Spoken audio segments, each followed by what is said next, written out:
나이가 많이 들수록 생기는 별로 좋지 않는 생각이 있습니다. 우리 젊은 분들은, 젊은 친구들은 이해하기 좀 어렵겠지만, 늙어질수록 이 나의 결점이나 약점이 참 변화되기가 힘들다는 것입니다. 몸도 잘 안 움직이고 머리도 전처럼 잘 움직이지가 않습니다. 그래서 다른 사람이 나에게 너무 큰 기대를 안 했으면 좋겠습니다. 또 저도 그냥 연세 드신 분들에 대해서는 큰 변화에 기대를 하지 않는 편입니다. 그냥 잘 계신 것만 해도 감사하게 생각했습니다. 그러나 본문에 보면 예수님은 달랐습니다. 예수님의 생각은 그렇지 않았습니다.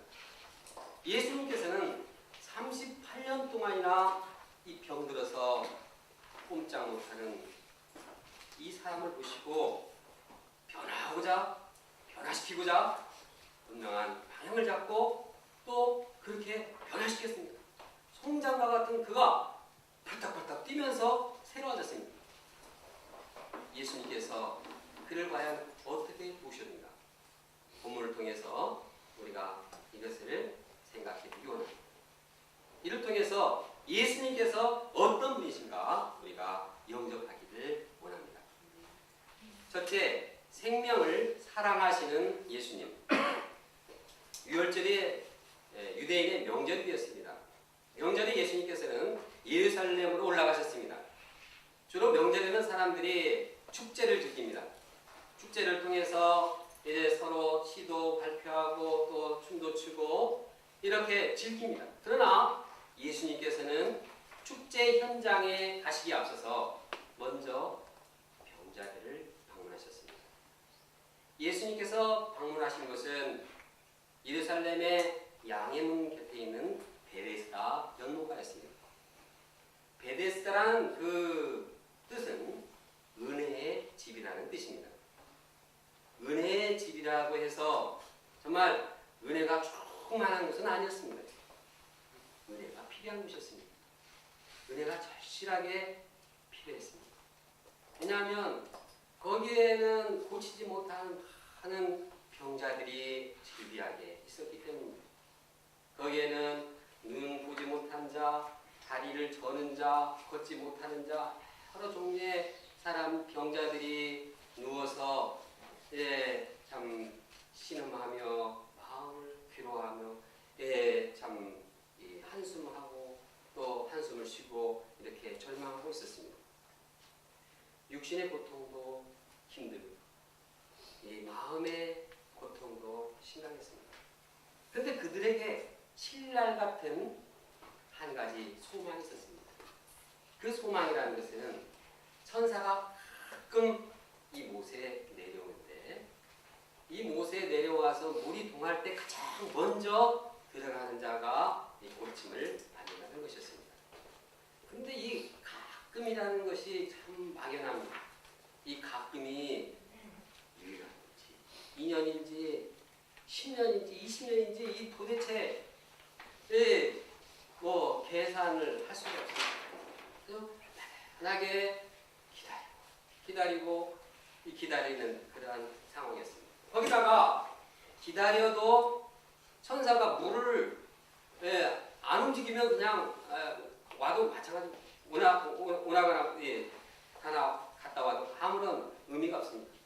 물을 동해야지 병의 치료에 효용이 있었습니다.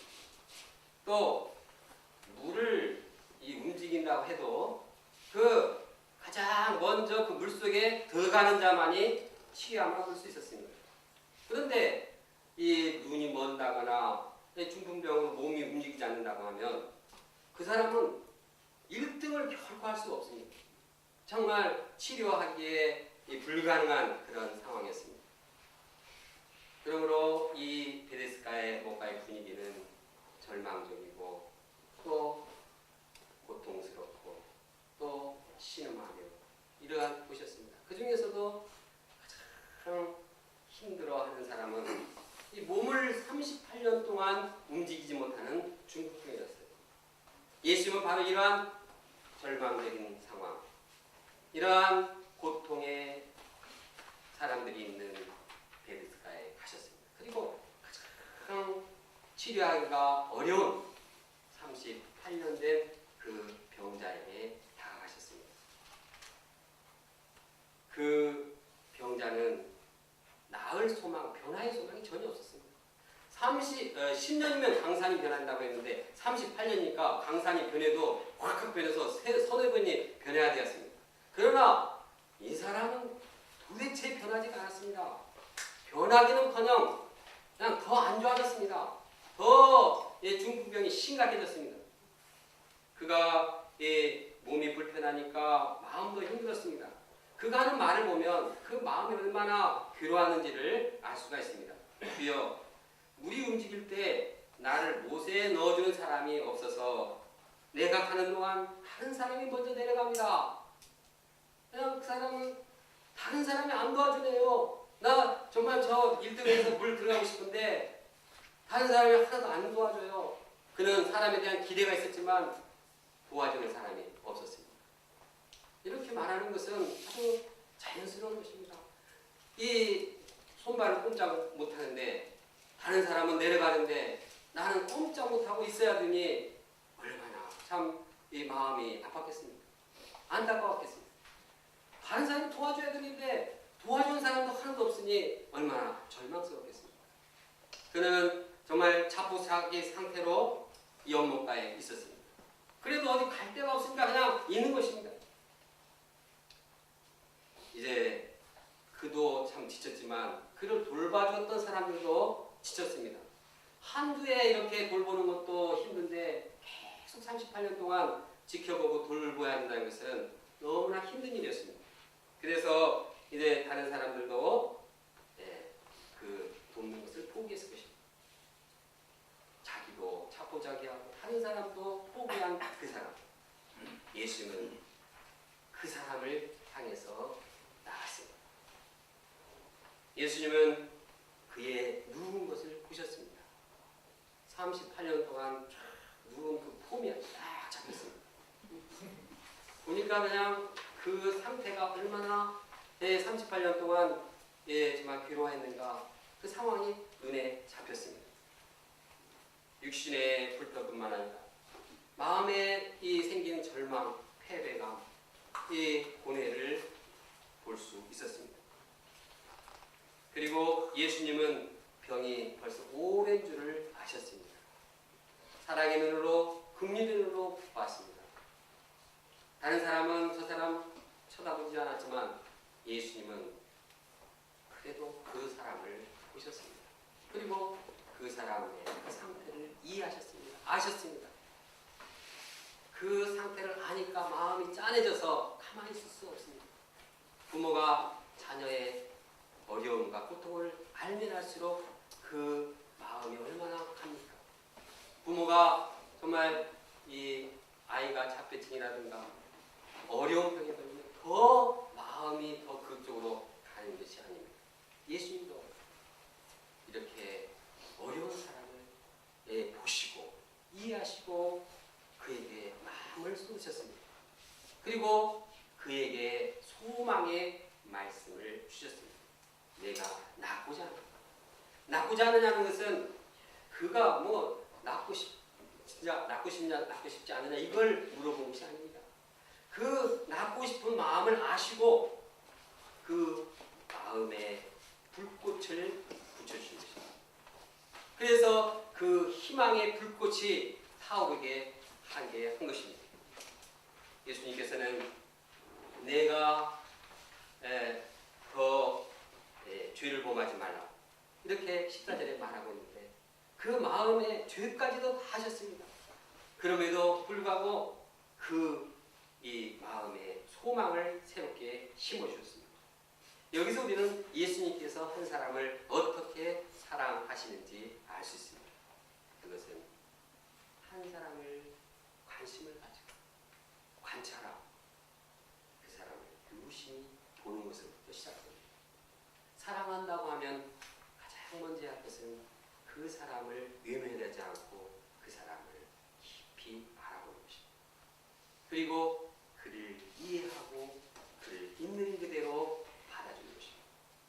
그런 가운데서 그에게 소망을 심는 것입니다. 우리 각자를 보면 우리는 육신의 질병으로 인해서 참 어려움이 당하기도 합니다. 또 마음의 질병 때문에 이 오랜 세월 동안 이것을 고치지 못해서 정말 힘들어합니다. 아주 지긋지긋합니다. 그냥 좀 이 병이 좀 나에서 나갔으면 좋겠는데 떠나지 않기 때문에 이제 마음에 고통이 있고 어려움이 있습니다. 예를 들어서 중풍병과 비슷한 병이 이 게으름병입니다. 게으름병은 그냥 쉬실 때도 눕습니다. 그냥 시간이 나면 눕습니다. 그리고 어려워도 눕습니다. 자꾸 눕다 보니까 힘들지 않을 때도 눕습니다. 그리고 이제 자기 이런 게으름을 참 쫓아내고 싶지만 이 버릇이 돼가지고 아예 그냥 계속 눕는데 고치지 못해서 또 눕습니다. 실망해서 눕고 자학해서 눕고 다른 사람 너 왜 게으르냐고 물으니까 그냥 쫙 뻗어버립니다. 옆에서 돕고자 한다고 정말 너무 지쳐가지고 그냥 누워버리고 싶습니다. 이러한 자에게는 정말 꼴보기 싫은 그러한 마음이 생깁니다. 그러나 예수님께서는 그에게 소망을 두시고 그를 사랑하시고 그를 돕고자 가까이 나오십니다. 어떤 사람은 이 교만의 병이 아주 오랜 병이 되어가지고 그냥 이 목이 곧아가지고 자신도 괴롭게 하고 옆에 있는 사람도 괴롭게 합니다. 그런데 이 병을 알기는 알겠는데 쫓아내지 못합니다. 그래서 서로 이제 괴로워합니다. 옆에 있는 사람들은 교만한 사람 정말 꼴 보기 싫으니까 괜히 교만한 사람이 일단 소화도 안 되고 상처를 받으니까 멀리 떨어집니다. 그러면서 야 뭐가 무서워서 피하냐 더러워서 피하지 하면서 이제 그를 외면합니다. 그러나 예수님은 그러한 교만한 자에게도 관심을 보이시고 그를 사랑으로 돕고자 하십니다. 그에게 새로운 소망을 주십니다. 어떤 이는 오랜 세월 동안 미움과 정죄의 병으로 시달립니다. 나는 그렇게 안 하려고 하는데 자꾸 나는 안 미워한다 하는데 벌써 나가는 것은 미워하는 말투요 정죄하는 말투입니다. 나는 그렇게 하고 싶지 않은데 몸에 이게 배어가지고 고쳐지기가 않는 것입니다. 우리는 이렇게 오랜 질병으로 마음의 병으로 고통을 당하고 그것을 알지만 이것을 해결하지 못하고 괴로워합니다. 예수님은 이 각자의 고질병, 나도 싫고 다른 사람도 싫어하고 하지만 이 해결할 수 없는 그 고질병을 가진 우리 한 사람 한 사람을 관심을 가지시고 다가오셔서 그에게 치유의 희망을 심으십니다. 그럼 우리가 우리를 사랑하시고 찾아오시는 그 예수님을 마음에 깊이 영접하기를 원합니다. 우리 인생에 대한 새로운 소망을 덧입기를 간절히 소원합니다. 둘째, 생명을 살리시는 예수님. 예수님께서는 38년 된 중풍자에게 말씀하셨습니다. 8절을 함께 읽어보겠습니다. 시작. 예수께서 이르시되 일어나 내 자리를 들고 걸어가라. 여기서 보면 예수님께서 이르시되 말씀하고 있습니다. 예수님께서 이르시되 이것은 예수님의 말씀을 의미합니다. 예수님께서 말씀하시니까 그 말씀이 권세가 있어서 38년 된 병자를 일어나게 했습니다. 말씀의 권세가 이 팔다리에 굳은 몸에 이제 힘을 줘서 그 근육이 풀리고 세포가 살아나서 움직이게 됐습니다. 말씀의 권세가 이제 생명을 소생하게 했습니다. 이 사건은 예수님께서 어떤 분이심을 나타내고 있습니다. 그것은 예수님께서 소망 없는 병자를 고치시는 치유자이심이 나타났습니다. 능력자이십니다. 그 정도가 아닙니다. 예수님께서는 38년 된 그 병자, 전혀 소망이 없고 생명력이 없던 그를 이제 새 생명으로 소생케하는 생명의 주인이시오 생명의 수여자가 되신 것을 나타내고 있습니다. 다 같이 요한복음 5장 24절과 5절을 함께 읽어보겠습니다. 시작. 내가 진실로 진실로 너희에게 이르노니 내 말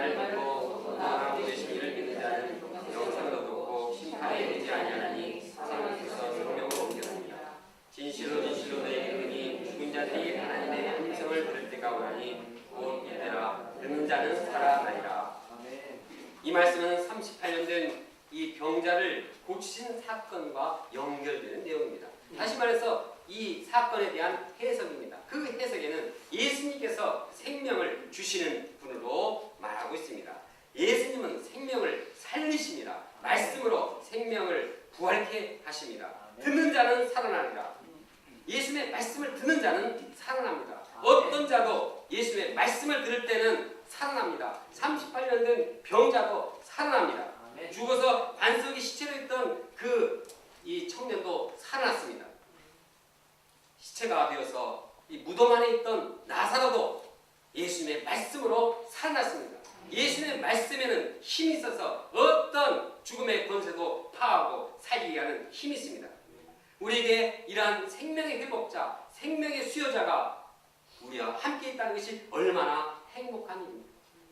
그러나 이러한 생명의 이 수요자이신 예수님, 그분의 말씀을 듣지 못하고 이제 슬퍼하며 죽어가고 있다면 그것은 얼마나 안타까운 일입니까? 죽음의 슬픔, 그 고통을 우리는 1년 전 세월호 참사를 통해서 체험한 적이 있습니다. 지금도 마음이 아픕니다. 침몰하는 그 상황에서 한 고등학생은 엄마에게 카톡 문자를 보냈습니다. 엄마, 내가 말 못할까봐 내놓는다. 사랑한다. 엄마, 내 생각엔 우리 모두가 죽을 것 같다. 너무 걱정하지 말라. 잊지 말라. 모두 사랑한다. 이러한 문자를 보냈습니다. 죽음을 앞둔 그 마지막 한마디는 사랑한다 했습니다. 이 얼마나 아름답고 순수한 그들의 모습을 보여주고 있습니다. 그런데 우리는 그 사건을 아름답게 보지 못합니다. 왜 그렇습니까? 생명을 살리지 못했기 때문입니다. 생명의 이 죽는 모습을 그대로 보고 있어야만 되기 때문이었습니다. 영적으로 볼 때 세월호 참사는 이 세상의 모습을 단면적으로 보여주는 사건입니다. 이 세상에는 세월호에서 이 침몰해가는 그 상황에서 죽어가는 것처럼 세상에서도 영원의 생명을 얻지 못하고 영원한 생명을 얻지 못하고 죽어가는 이러한 생명들이 많이 있습니다.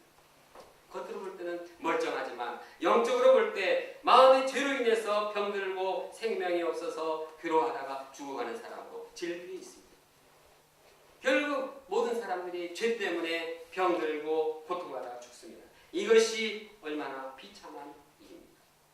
그러나 여기에 유일한 소망이 있습니다. 그것은 생명의 권세자, 생명의 수요자 예수님이 있기 때문입니다. 예수님의 말씀이 우리에게 있기 때문입니다. 예수님의 말씀을 들으면 모두 다 영원한 생명을 얻습니다. 예수님의 말씀을 들으면 사망에서 생명으로 옮겨집니다. 예수님의 말씀을 듣느냐 듣지 못하느냐에 따라서 우리의 삶과 죽음이 갈려집니다. 예수님의 말씀을 듣지 않고서 심판을 받고 죽는다면 얼마나 슬픈 일입니다. 그러나 우리가 말씀을 듣고 영생을 얻고 생명의 부활로 나온다면 얼마나 기쁘고 행복한 일입니까? 우리 모두가 예수님의 말씀을 듣고 살아가기 원합니다. 영생을 얻기 원합니다. 예수의 말씀을 주위 사람들에게 전함으로써 예수의 말씀을 들음으로써 모두 다 함께 기쁨으로 살아가기 원합니다. 그래서 이 땅에 생명의 역사, 영생의 역사가 펼쳐지기를 간절히 원합니다. 저는 과거 정욕적인 습관으로 인해서 육신적으로 심한 고통을 받았습니다. 이 반복되는 이 나쁜 습관이 고쳐지지가 않았습니다. 아주 죽도록 고생하고 어떻게 해결을 해보려고 하는데 내 힘대로 되지 않았습니다. 참 정욕의 죄를 반복할 때 나는 어쩔 수 없다. 그런 운명적인 생각에도 빠졌습니다. 그런 중에 저는 성경 공부를 통해서 예수님의 말씀을 들었습니다.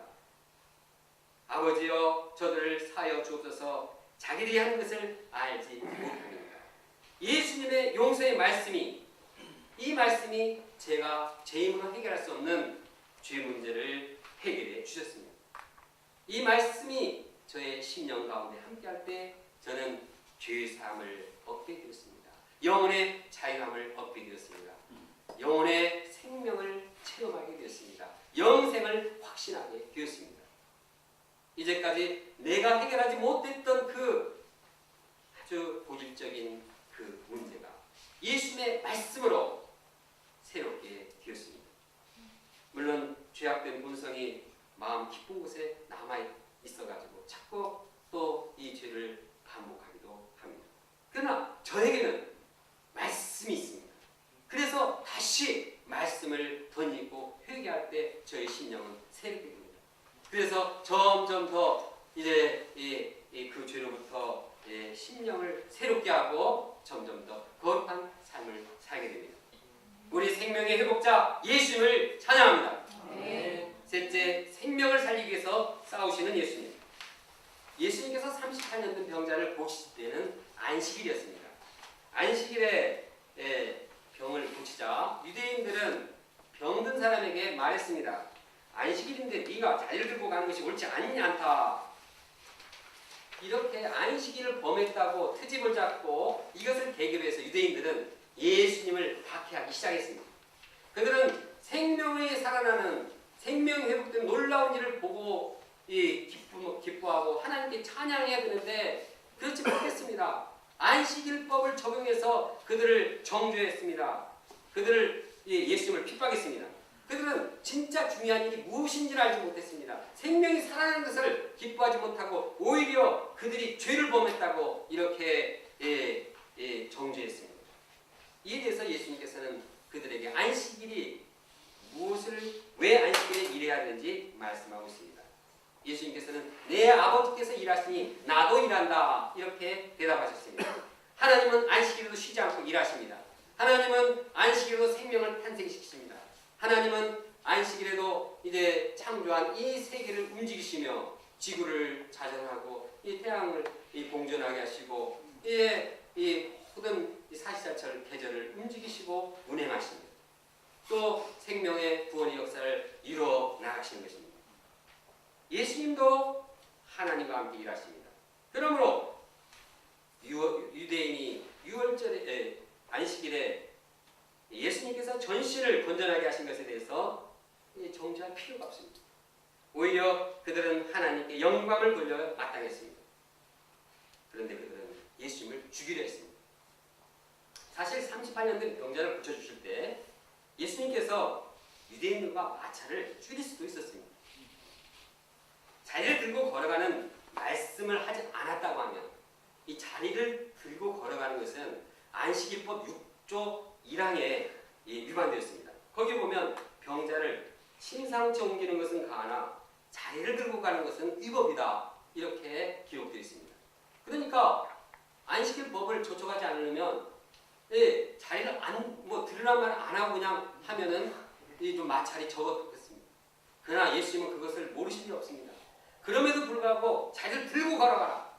아니 유대인들이 보는 앞에서 이 안식일의 그 율법주의와 싸우고 있는 것입니다. 왜 그렇게 하셨을까요? 이 고정된 잘못된 율법주의를 깨지 않고서는 생명의 역사가 이루어지지 않기 때문입니다. 그래서 도전하신 것입니다. 그러면 이 시대에 우리가 생명을 살리기 위해서 안식일을 이 주의를 어떻게 지켜야 할까요? 먼저 주의를 거룩하게 지켜야 합니다. 요즘 예수를 믿는다고 하면서 주의를 지키는 일을 무시하고 등한시하는 자들이 있습니다. 그들은 안식일을 거룩하게 지키라 이 명령이 구약시대의 것이기 때문에 이제는 신약시대가 되기 때문에 그건 안 해도 된다 이렇게 말하고 있습니다. 또 신약시대에 와서는 주님의 날이 그냥 모든 날이 다 주님의 날이니까 안식일 주의를 지킬 필요가 없다고 말합니다. 그러나 구약의 안식일 제도는 신약의 주일로 완성되었습니다. 예수께서는 자신이 안식일의 주인이시다 말씀하고 있습니다. 예수님께서는 구약시대의 안식일을 지키듯이 이 주일도 거룩하게 지키기를 원하십니다. 구약에 나타난 모든 제도와 모든 것은 신약에서 이루어졌습니다. 제사 드리지 않지만 우리는 예배를 드립니다. 안식일을 지키게 하지만 주일을 지납니다. 그래서 이 안식일을 통해서 구원의 역사, 생명의 역사를 이루어 나가신 것입니다. 예수님께서 부활한 날이 무슨 날인지 압니까? 성경을 보면은 다 안식일이라는 주일이라고 말했습니다. 사도행전에 성령이 강림하신 도 주일입니다. 사도 바울이 안식일 날 모여서 모임을 같은 날도 안식일 주일에 모임을 가졌습니다. 그러므로 주일을 지키지 않는다는 것은 우리 가정과 사회가 영적인 생명력을 잃어버리게 되는 것입니다. 그러므로 우리는 주일을 무시하는 자들과 싸워야 합니다. 그리고 주일을 거룩하게 지켜야 합니다. 또한 주일에는 선을 행해야 합니다. 예수님께서 말씀하셨습니다. 안식일에 선을 행하는 것이 옳으니라. 주일에는 적극적으로 선을 행해야 합니다. 선을 행한 자는 생명의 부활로 나오리라. 29절에 나와 있습니다. 선을 행한 자는 어떻게 된다고요? 생명의 부활로. 그럼 여기서 선한 일이 무엇입니까? 착한 일을 하는 것입니까? 우리가 착한 일을 하면 생명의 부활로 나옵니까? 과연 선한 일을 행한다는 것은 무슨 말씀일까요?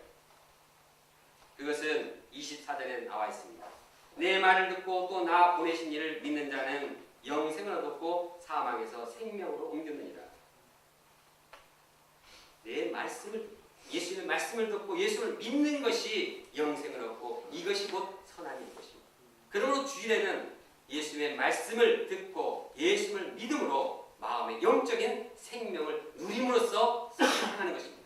그때 우리에게 영생이 있고 생명이 살아나는 것입니다. 그리고 이 말씀을 다른 사람에게 전하고 함께 나눔으로써 영생을 얻어야 합니다. 직장일이 바쁘다고 해서 또 중간고사를 앞두고 있다고 해서 이제 말씀을 듣고 주일에 말씀을 듣는 일을 소홀히 해서는 안 됩니다. 주일 예배를 꼭 지키기를 바랍니다. 예배를 통해서 말씀을 듣고 주님을 믿음으로 영적 생명력을 충만히 누려야겠습니다. 이것이 우리가 생명을 살리기 위해서 싸워야 할 일인 것입니다. 결론적으로 본문을 통해서 예수님은 생명을 사랑하시는 분임을 보게 되었습니다. 예수님은 전혀 소망이 없는 분들도 사랑하시는 분입니다. 이해하시고 소망을 심으시는 분입니다. 또한 예수님은 생명을 사랑하실 뿐만 아니라 그 생명을 살리시는 분입니다. 어떠한 절망적인 사람도 어떠한 무기력한 사람도 살리시는 분입니다. 또 예수님은 생명을 살리기 위해서 싸우셨습니다. 지금도 이 예수님께서 우리와 함께해서 이 일을 행하고 계십니다. 다 같이 25절 말씀을 함께 읽겠습니다. 시작. 진실로 진실로 너희에게 이르노니 죽은 자들이 하나님의 아들의 음성을 들 때가 오느니 곧 이때라 듣는 자는 살아나리라.